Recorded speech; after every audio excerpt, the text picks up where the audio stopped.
Now we've just moved this aquarium, and it's really worth doing a few really good gravel cleans before you go moving a tank, because when you're disrupting the tank, you can upload a whole lot of crap.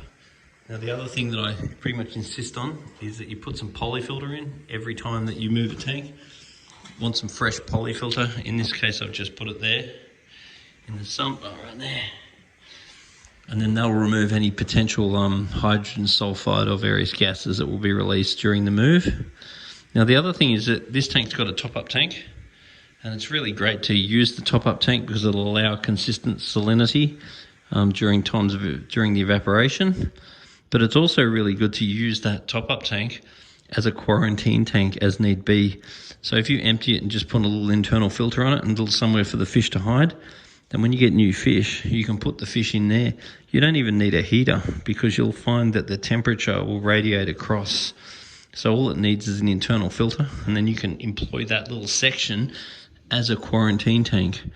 And that way, once you've got some fish in the tank, you can quarantine your fish for a month before you put the fish into the main tank, and you can run the salinity in the quarantine section lower.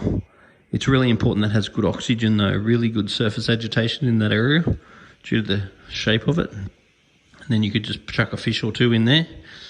You can make sure they're happy for a month.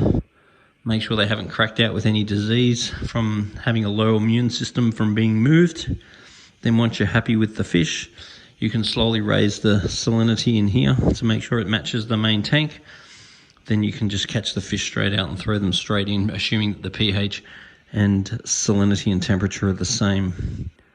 And that's a really good little insurance policy, particularly for your last fish, because it's really common that people will set a tank up, it's all nice, all the fish are happy, and then it's that very last fish that you introduce that ends up bringing a disease and wiping the rest of your fish out.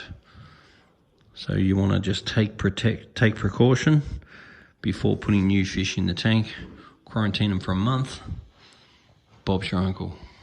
The other thing that I do on this tank is we're going to think about putting an ethereal light here, so that way you're going to allow us to get a better range of corals, because these lights are fairly restrictive for the corals you get. In the future, also consider a better protein skimmer. And the other thing to consider too is a dosing pump, because once this tank starts getting highly populated with corals, the corals will remove a lot of the elements out of the water that the dosing pump can easily replace, and that will allow a bit of consistency.